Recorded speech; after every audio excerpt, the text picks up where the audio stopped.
오늘 말씀의 제목을 한번 읽어봅시다. 같이 시작. 눈물의 기도, 눈물의 기도입니다. 눈물의 기도. 부제를 단다면 눈물을 강물처럼 쏟다. 눈물을 강물처럼 쏟다. 이 다윗이 눈물이 많았어요. 아주 예술적 감각이 아주 넘쳤잖아요. 음악에 재주가 있고 시를 많은 시편에 거의 3분의 1을 쓰고, 그런데 사람 앞에서 운 적은 없어요. 사람 앞에서는 울지 않고 하나님 앞에서, 하나님 앞에 홀로 많이 울었던 사람입니다. 오늘도 여기 보니까 8절에 그랬죠. 여호와께서 내 울음소리를 들으셨도다. 울음소리를 들으셨도다. 눈물을 강물처럼 쏟는 이 하나님 앞에서 그렇게 눈물을 흘렸던 사람입니다. 오늘 이 말씀을 가지고 우리도 이 눈물의 기도, 사람 앞에서가 아니라 하나님 앞에서, 여러분이 참으로 하나님 앞에서 눈물을 흘리면 하나님은 그 눈물을 보십니다. 우리의 진심을 보시고 어떻게 하시는가 하는 것을 오늘 이 눈물의 기도를 통해서 배울 수 있기를 바랍니다. 우리는 보통 기도할 때 기도의 패턴을 생각하죠. 기도의 모범. 기도의 모범이 뭐지요? 기도의 모범. Act로 표현할 수 있어요. ACTX. 그렇다고 사도행전이 아니고 사도행전을 영어로 Act라고 그래요. 그게 아니라 이제 앞 글자를 따가지고 말하죠. A가 뭐예요? Adoration. 찬양과 감사. 하나님의 이름을 높이고 찬양하고 하나님의 이름이 거룩히 받으시옵소서. 이같이 하나님의 영광을 돌리고 하나님을 찬양하고 그렇게 경배하는 그런 기도를 제일 먼저 하죠. 그 다음에 C가 뭐예요? Confession. 내 죄를 회개하고 자복하는 기도. 그리고 T, Thanksgiving. 감사의 기도. 이렇게 해서 감사합니다. 감사의 기도.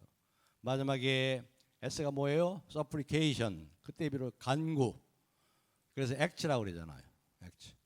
Adoration, Confession, Thanksgiving, 그리고 and Supplication. 이렇게 우리가 이걸 기도의 패턴으로 하고 이렇게 기도의 패턴을 따라서 우리가 기도합니다. 아주 좋은 기도예요. 기도가 간구이기 전에 하나님과의 교제요, 하나님과의 대화다. 이런 측면에서 아주 아름다운 바람직한 기도입니다. 그렇죠? 그런데 오늘 시편 6편에 보면 그런 기도의 패턴을 전혀 따르지 않고 있어요. 그냥 갑자기 서플리케이션으로 뛰어들어갑니다. 간구로 뛰어들어갑니다. 이 패턴을 전혀 따르지 않고 비상기도로 들어가요. 그러니까 비상기도 할 때가 있잖아요. 비상기도 하는데 무슨 그 패턴을 따라서 찬양과 감사하고 컴패션하고 회개하고 그리고 감사하고 간구하고 그런 마음의 여유가 어디 있어요? 그냥 주여 그냥 눈물을 막 쏟으면서 통곡하면서 간구하는 이 비상기도의 때가 있는 거죠. 바로 오늘 이 다윗이 그러한 지경의 상황에 처해져 있는 겁니다. 비상시에 간구할 수밖에 없는 그런 절박한 상황에서 기도의 모범을 따라 기도할 여유가 없잖아요. 바로 여기 시편 6편이 바로 다윗의 기도는 기도입니다. 지금 다윗은 큰 고뇌와 슬픔과 환난 가운데 빠져 있어요. 1절부터 3절까지 그 기도의 그 자기의 지금 상한 고뇌와 그 슬픔과 그 아픔과 환난이 어떤 것인가 하는 것을 1절부터 3절까지 얘기하고 있죠. 그 고난과 그 큰 고뇌와 슬픔 속에 그 아픔 속에 빠져 있는 자신의 모습, 나 자신의 모습을 아주 강조하고 있어요. 그 1절에 보면은 나를 책망하지 마시오며 나를 징계하지 마옵소서. 2절에 내가 수척하여 싸우니 내게 은혜를 베푸소서. 3절에 나의 뼈가 떨려오니 나를 고치소서. 나의 영혼도 매우 떨리나이다. 내가 나의 뼈가 나의 영혼이 나를 징계하지 마옵소서. 지금 내가 어떤 상황에 처해 있는가? 한마디로 얘기하면 뭐예요? 1절에 내가 하나님의 진노, 하나님의 분노를 지금 당하고 있다는 거예요. 그런 생각을 하고 있어요. 내가 하나님의 진노, 하나님의 분노로 지금 이렇게 내 뼈가 떨리고 내 영혼이 떨리고 내가 쇠약할 대로 쇠약하고 두려움과 공포 가운데 큰 슬픔 중에 있음을 하나님 앞에 고백하고 있어요. 시편 6편은요 기도의 시고 시편 3편과 함께 연결된 시편 3편도 기도의 시인데 시편 3편이 압살롬에게 도망갈 때 시는 시잖아요. 이것도 마찬가지로 학자들이 시편 3편과 같은 상황 속에서 이제 이 다윗이 지은 시다 그렇게 보고 있습니다. 이 압살롬의 반역에서 도망가면서 눈물을 흘리며 도망가면서 맨발로 도망가면서 600명의 자기들의 신하와 가장 가까운 가족들과 함께 도망가면서 지금 수만 명이 자기를 죽이려고 쫓아오는 그 앞에는 누가 있어요? 앞장서는 자기의 아들이, 자기의 친아들이, 그 잘난 압살롬이 자기를 죽이려고 반역하는 이런 상황이 이런 기가 막힌 상황이 어디 있어요?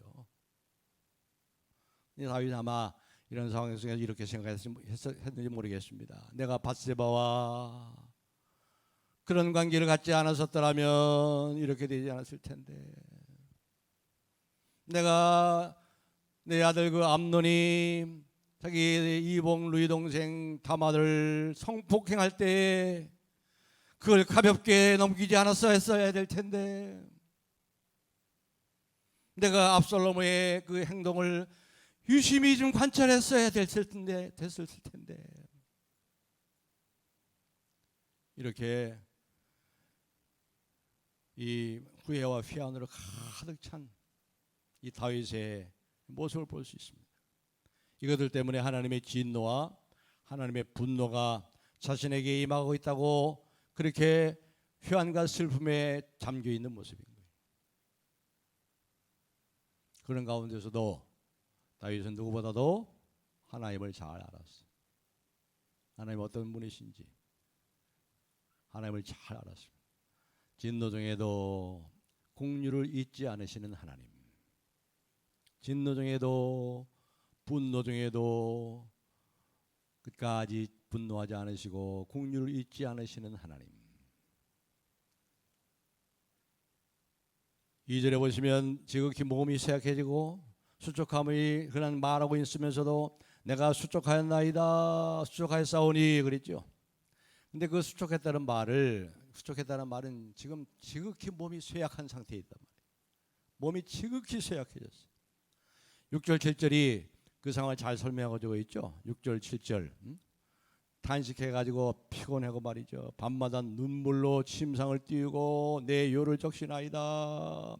눈이 근심으로 쇠하고 몸과 마음이 전부 쇠할 대로 약해지고 약해질 대로 약해져서 기진맥진한 상태.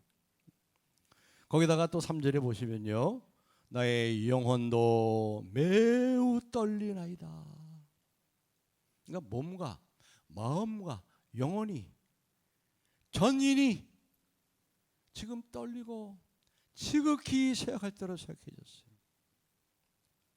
그럼 다윗이 이런 상태를 이해할 수 있겠습니까? 저는 조금 이해하실 것 같아요. 제 친구 목사들이 또 어제도 우리 노예 시차례를 했는데 저보고 그래요. 우리 친구 목사들은 지금 야, 권 목사님 대단해. 어떻게 그렇게 잘 버텨? 어우, 정말 어떻게 그렇게 잘 버텨? 나 같으면 벌써 쓰러졌을 텐데. 많은 쌍으로 온다고. 많은 또 쌍으로 온대요. 은퇴하는 문제도 지금 힘들고 어려운 상태. 그렇잖아요.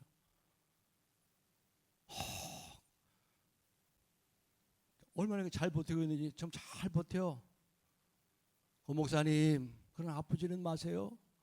아프지는 마. 여러분이 기도해 주셔서 아프지는 않아요. 잠을 잘 자요. 요새는 잠을 잘 자고 잘 먹습니다. 아프지 않습니다. 아마 이 다윗의 상태가 이런 저런 상태였을 것 같아요. 제가 이해가 됩니다.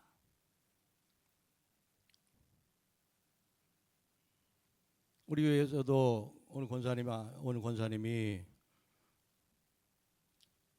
남편이 39살에 갑자기 심정지로 세상을 떠났대요. 39살에 우리 영화 같은 나이.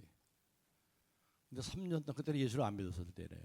3년 동안 실신한 상태로 지냈대요. 저도 우리 큰애가 아빠 하고 문 열고, 지금 걔는 나이가 많아서 결혼해서 아빠라 그러죠. 아빠 하고 문 열고 들어오는 것 같아. 언제 아빠 하고 문 열고 들어올 수 있는. 지금 이 다윗이 이런 상태, 이런 상태, 이거보다 더한 것 같아. 그러니까 눈물 강물처럼 쏟고 있어요. 내가 수초가했습니다.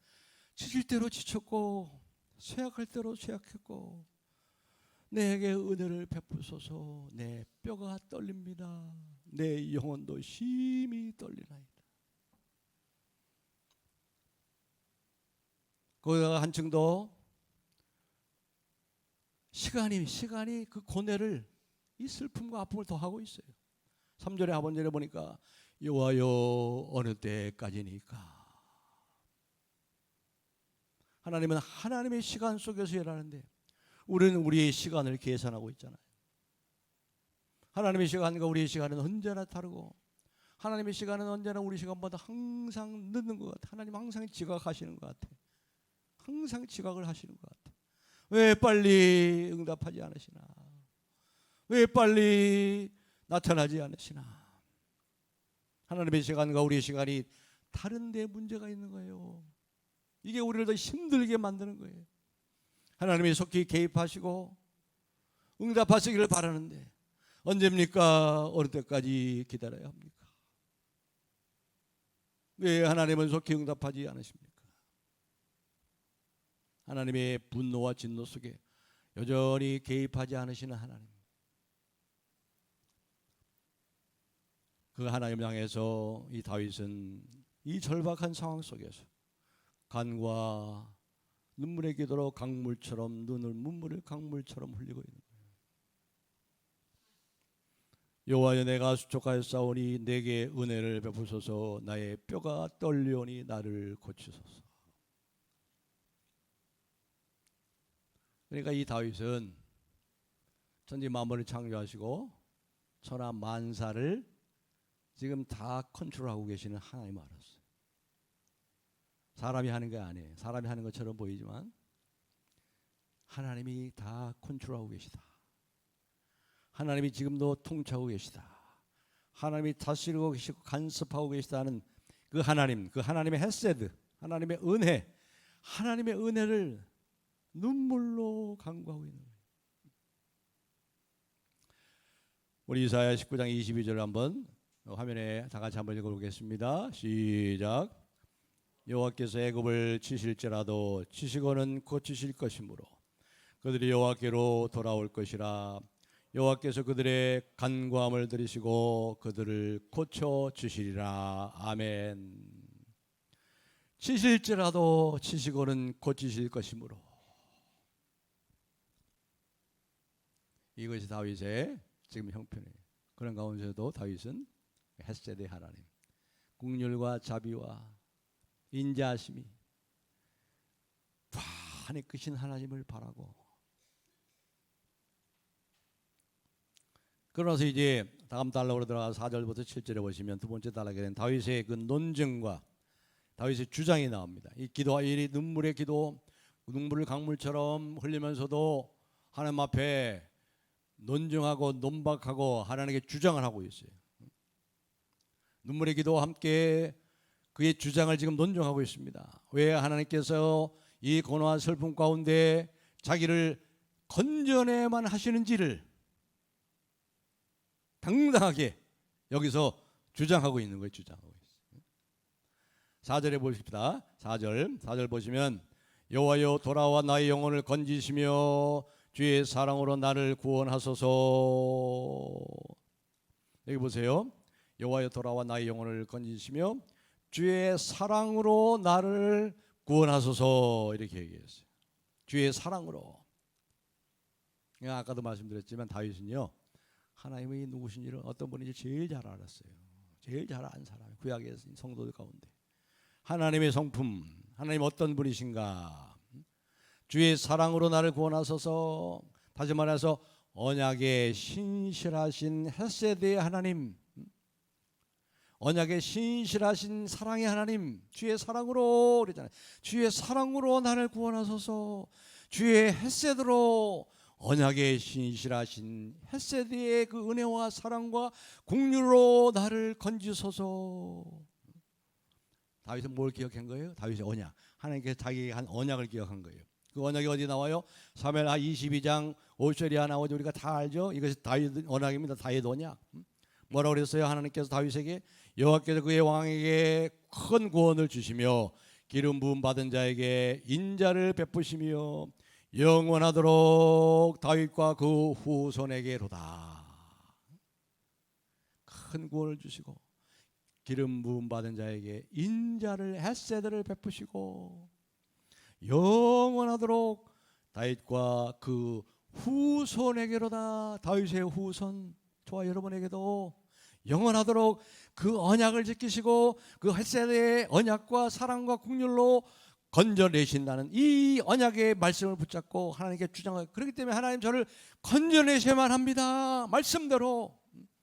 하나님 앞에 말씀을 갖다 대면 하나님도 어쩔 수 없는 거예요. 하나님도 어쩔 수 없어요. 하나님 그렇게 말씀하셨잖아요. 출애굽기 34장 6절에도 시내산 언약 후에 다윗과 함께 이 모세가 시내산 언약을. 근데 이제 이 모세가 하나님을 좀 보여달라, 하나님 영광을 보고 싶다고, 하나님 영광을 좀 보여달라고 그러잖아요. 그때 하나님께서 네가 나를 보면 즉사하기 때문에 내가 잠시 너를 지나게 돼가지고 너를 덮고 네 등만 잠깐 보여주면서 이제 하나님께서 이렇게 지나가게 됩니다. 지나가죠. 근데 지나가시면서 하신 말씀이 뭐예요? 출애굽기 34장 6절에 보시면 이렇게 말씀이 납니다. 여호와께서 그의 앞으로 지나시며 선포하시되 여호와라 여호와라 자비롭고 은혜롭고 노하기를 더디하고 인자와 진실이 많은 하나님이라. 자비롭고 은혜롭고 노하기를 더디하고 인자와 진실이 많은 하나님이라. 이 기도에서 우리가 하나님 앞에 주장할 수 있는 근거가 바로 여기 있는 거예요. 하나님께 논박하고 주장할 수 있는 근거가 뭐예요?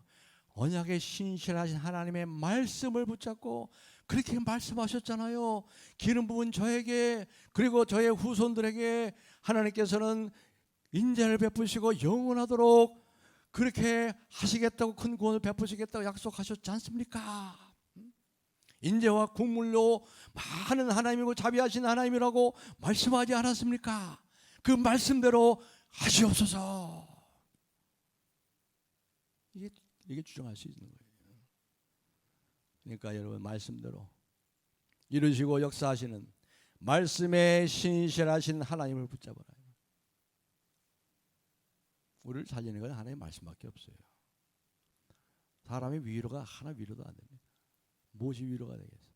하나님의 말씀이 우리를 위로하시고 우리를 붙잡아 주시고 우리를 살리는 거예요. 하나님의 말씀이. 저는 요새 계속 그냥 읍조리에 묵상 중얼중얼 힘들어 중얼중얼 말씀을 중얼중얼.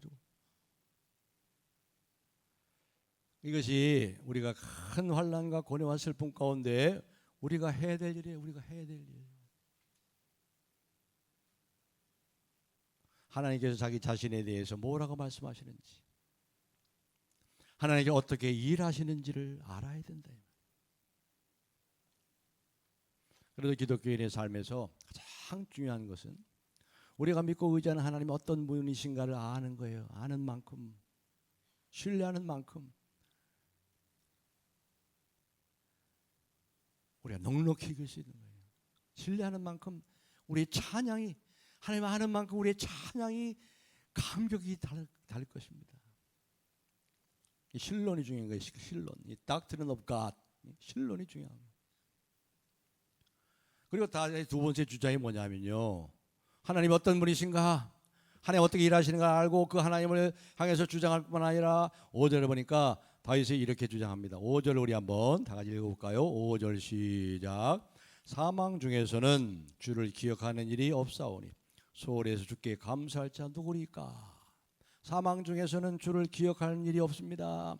사망, 여기 보면 수월이라고 그러죠. 수월은 죽은 자가 가는 거예요. 죽은 자가 가는 곳, 무덤.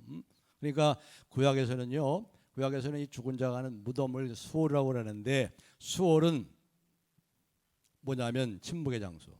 구약 시대 성도들은 그 정도밖에 몰라요. 침묵의 장소요. 캄캄하고 그리고 춥고 어두운 곳. 이것을 이 수월이라고 하는 거예요. 그러니까 거기서는 이제 뭐예요? 침묵하고 아무도 할 수 없고 캄캄하고 어두운 곳. 이것이 구약 시대 일반적으로 가졌던 수월에 대한, 죽은 자들이 가는 곳에 대한 그러한 개념입니다. 물론 그렇다고 다윗이 부활 신앙이 없었던 거 아니에요. 시편 16편 10절에 한번 보겠습니다. 다윗이 뭐라고 했는가? 다 같이 읽어보겠습니다. 시작. 이는 주께서 내 영을 수월에 버리지 아니하시며 주의 거룩한 자를 멸망시키지 않으실 것이므로다. 그렇잖아요. 바울은 부활 신앙이 있었어요. 이 다윗이 부활 신앙이 있었어요. 수월에 버리지 아니하시며. 그런데 저와 여러분이 가진 만큼의 부활의 그 신앙의 내용을 몰라요. 다윗도.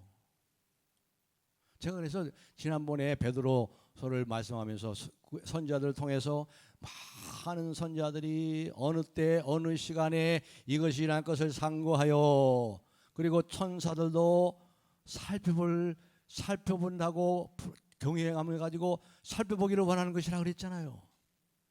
이들은 부활의 내용이 뭔지 몰라. 저와 여러분처럼 우리는 뭐 요한계시록을 가지고 있지요. 하늘의 문이 열리고 수많은 천군 천사들이 하나님을 찬양하고, 거기는 슬픔도 없고 아픔도 없고 고생도 없고, 새 신부가 신랑을 위해서 예비한 이 요한계시록에 말씀이 없어요. 이들은 몰라요. 부활의 신앙을 멀리 희미하게만 알고 있지, 그것이 무엇인지 저와 여러분이 아는 만큼 몰라. 다윗이 바로 그런 것을 말하는 거예요. 최후의 세계를 가르치면서도, 죽음 위의 세계가 있음을 알면서도, 부활의 세계를 알면서도 그것이 그 세계의 성격이 어떤 것인지 정확히 몰라요. 그렇기 때문에 이렇게 하는 거죠. 사망 중에 누가 주를 기억하는 일이 없어요. 주를 기억하고 주를 그렇게 찬송하고 경배하는 일이 없습니다. 이 서울남부교회 금요밤에 기도에 나서 이 찬양하고 이러한 일이 있을 수 있겠습니까? 그렇게 하는 거예요. 선지자들도 희미하게. 베드로전서 1장 11절 12절. 어느 시 어느 때 말씀하셨는데 누구를 위해 말씀한 것을 상고하였고 천사들도 살펴보기를 원하는 것이라. 우리는 알잖아요. 죽음의 유익에 대해서. 그렇죠. 저거 네 가지만 얘기하면 말이야. 죽음의 유익에 네 가지만 얘기하면, 죽음의 순간에 우리의 영혼은 완전히 변합니다. 더 이상 죄악이 남아있지 않아요. 더 이상 내적이고 영적인 싸움으로 인한 어떤 갈등과 고뇌와 고민과 비통한 심령이 남아있지 않아요. 그리고 두 번째로는 죽음의 순간에 우리가 이 땅의 고통으로부터 완전히 해방됩니다. 죽음의 순간 이 땅의 모든 고통으로부터 완전히 해방돼요. 아직 부활의 기쁨을 누리지 못하겠지만, 주님이 이제 대림하신 날 그 부활의 기쁨도 더 기쁜 큰 기쁨을 누리겠지만, 그 부활의 기쁨과 못지않은 다시 사망도 없고 아픔도 없고 고통도 없는, 슬픔도 없는 완전한 해방을. 그리고 세 번째는요, 죽음의 순간에 영혼의 깊은 안식을 얻게 됩니다.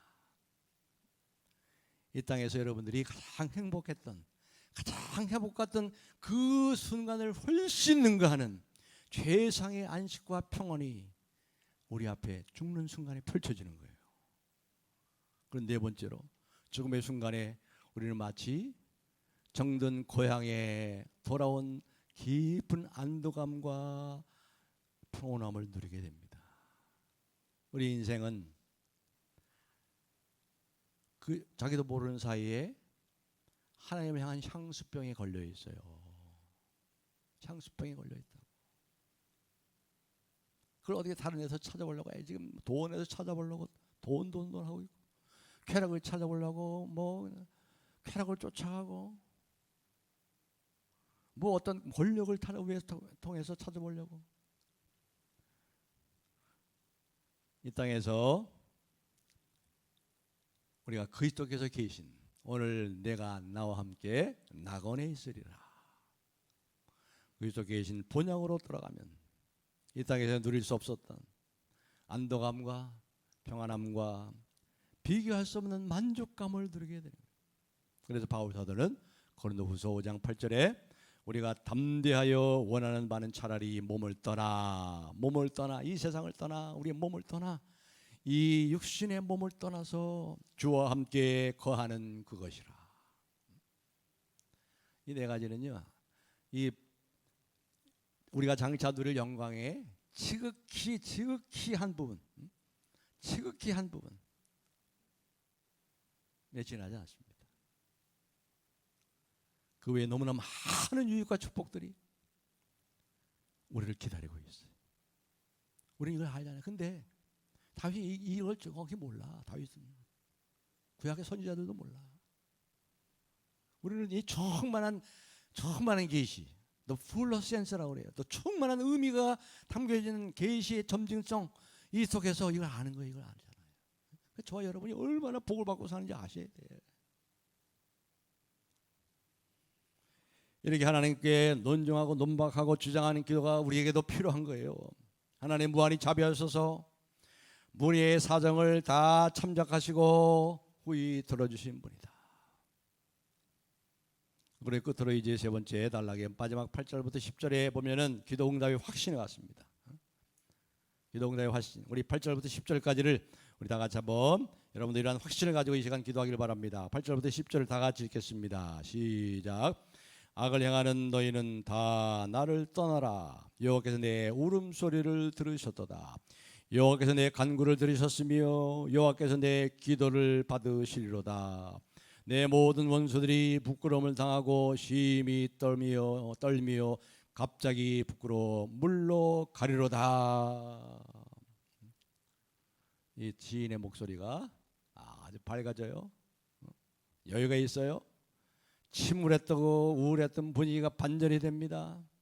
그 자신을 조롱했던 행악자들을 향해서 떠나라고, 내게서 떠나라고 담대하게 선포합니다. 지인의 기도가 응답됨으로 인해서 그대로 탄식이 변하여 기쁨이 된 거예요. 여기 9절에 보면요, 이 기도 응답에 대해서 분명히 확신을 하고 그 응답을 확신하고 하나님께 고백하는데 9절을 한번 다시 읽겠습니다. 여호와께서 내 간구를 들으셨으며, 현재 완료예요. 완료 형태. 이미 완료됐어요. 들으셨다. 하나님 이미 들으셨다. 그 다음에 이제 하반절에 보면 9절 하반절에 보면 여호와께 내 기도를 받으시리로다. 이건 아직 뭐예요? 미래 시제. 미완료예요. 미완료. 들으시리로다. 아직 미래의 동작이기 때문에 지금 현실에는 일어나지 않았어요. 내 기도를 받으시리로다. 그러니까 다시 이 기도는 말이에요. 이 기도는 어떻게 된 거예요? 아직 응답되지 않았어요. 아직 현실로 나타나지 않았어요. 현실에는 여전히 아무 것도 달라진 것이 없어요. 달라진 것은 뭐만 달라진 거예요? 이 시인 다윗의 심령이 달라진 거예요. 심령이. 그 마음이, 그 영혼이 떨리고 그렇게 생각해서 기진맥진해가지고 이 심령이 변화됐어요. 심령의 변화가 왔어요. 말할 수 없는 기쁨과 평강으로 완전히 그 심령이 변화된 거예요. 심령이. 이것이 바로 믿음의 역사예요. 믿음은 그의 이 육체적인 상태보다도 앞서 나가는 거예요.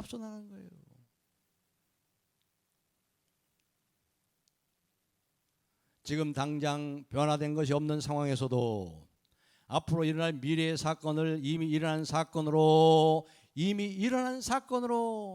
받아들이고 있어요. 누리고 있어요. 믿음은 현실을 앞서는 거예요. 믿음은 바라는 것들의 실상이요, 보지 못하는 것들의 증거라. 믿음은 현실을 앞서는 거예요. 요한일서 우리 5장 14절 15절을 우리 한번 다 같이 한번 읽어보겠습니다. 시작. 그를 향하여 우리가 가진 바 담대함이 이것이니 그의 뜻대로 무엇을 구하면 들으심이라. 우리가 무엇이든지 구하는 바를 들으신 줄로 안즉 우리가 그에게 구한 그것을 얻은 줄을 또한 아느니라. 아멘. 기도는 무엇을 바꾸는 거보다 기도는 무엇을 바꾸기도 하죠. 그러나 기도는 무엇을 바꾸고 어떤 것을 바꾸기보다도 기도는 모든 것을 바꿀 수 있는 하나님, 무엇보다도 기도하는 나를 변화시키는 하나님을 붙잡고 신뢰하고 기도하는 거예요. 모든 것을 변화시키는 하나님, 그리고 기도하는 나를, 나의 심령을 변화시키는 하나님을 붙잡고 신뢰하는 게 기도예요. 이제 말씀 맺겠습니다. 여기 8절에 말씀만 생각하고 말씀을 맺겠습니다. 8절에 보면은 오늘 부재의 눈물을 강물처럼 흘리다 쏟다 그러겠죠. 여기 8절에 보니까 악을 행하는 너희는 다 나를 떠나라. 여호와께서 내 울음소리를 들으셨도다. 어떤 집사님이 너무 힘들어가지고 자기 힘들고 너무 그냥 힘들어가지고 기도원에 가서 기도원에 가가지고 하는데 기도하는데 오늘 말씀처럼 눈물을 강물처럼 쏟는 거예요. 그냥 눈물만 쏟아지는 거예요. 통곡이 나오는 거예요. 기도원에 가서 한쪽에서 했으니까 아는 교인들도 다 모르고 그러니까 그냥 혼자서 그러면서 막 울면서 기도해요. 그리고 이제 끝나고 이제 오는데 내 버스를 탔어요. 어떤 사람이 옆에서 자기 이렇게 보더니 저분은 속으로 그러는데 그게 들리는 거예요. 저분은 무슨 저렇게 슬픈 일이 많았어. 눈이 그냥 짓물려 가지고 저렇게 했는데 무슨 슬픈 일이 이렇게 많을까? 이 다윗이 지금 그런 거야. 내 울음소리를. 다윗이 왕이에요, 왕. 남자고 왕이고 다윗처럼 하나님 왕에 합한 종도 없었고 이스라엘의 가장 위대한 왕 중에 한 사람이에요. 다윗의 길로 행하야 했더라. 다윗의 길로 행하지 아니하야 했더라.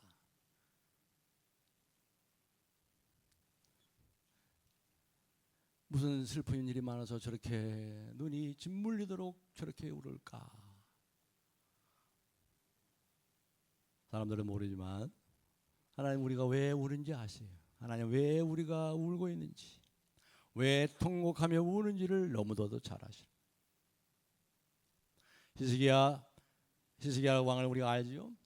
히스기야 왕도 이사야 38장 5절에 보면 이제 죽는다고 하니까 너희 주의로 인해 죽는다고 하니까 어떻게 했어요? 겸비하고 하나님 앞에 벽을 향하고 눈물로 강물처럼 흐르면서 기도했어요.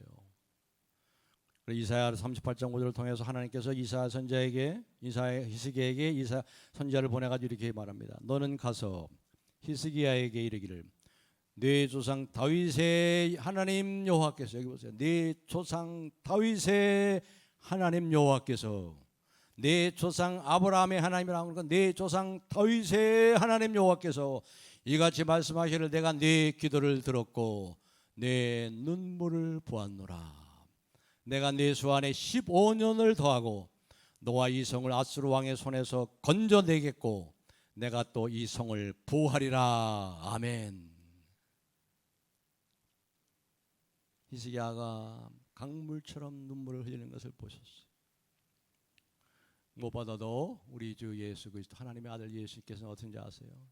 십자가를 앞에 두고 히브리서 5장 7절에 그는 육체로 계실 때 자기를 죽음에서 능히 구원하실 이에게 심한 통곡과 눈물로 간구와 소원을 올렸고 그의 경건하심으로 말미암아 들으심을 얻었느니라. 하나님의 아들이 십자가를 앞에 놓고 하나님 성부 하나님 향해서 눈물을 강물처럼 쏟으며 심한 통곡과 눈물로 하나님께 간구했어요. 이 잔을 내게서 떠나게 하옵소서. 할 수만 있으면 이 잔을 내게서. 그러나 내 뜻대로 마옵시고 아버지의 뜻대로 되기를 원하나이다. 사랑하는 성도 여러분, 여러분이 고뇌와 슬픔 가운데 뭐 차이가 있을 때 알더라도 다 인생이 그런 거예요. 슬픔이 많고 아픔이 많고 고뇌가 있고 아픔이 있고 그 환난 속에서 언약의 신실하신 하나님, 그 고뇌 속에서 낭망하지 말고 지쳐 쓰러지지 말고 하나님 이제 이리 붙잡아 주세요. 일으켜 주세요. 그리고 우리가 쓰러지면 일으켜서 업으시고 업고 걸어가시고 업고 걸어가시고 그 하나님의 언약의 신실한 하나님을 의지하고 말씀을 붙잡고 오늘도 말씀을 붙잡고 다윗처럼 그를 주장하시고 논박하시고 믿음으로 이 시간 기도하시므로 이 놀라운 이 다윗의 기도의 이 능력을 하나님의 영광을 하나님을 만나는 복된 기도의 사람들이 다 되시기를 예수님의 이름으로 축복합니다. 할렐루야. 하나님 감사 찬송합니다. 신실하신 하나님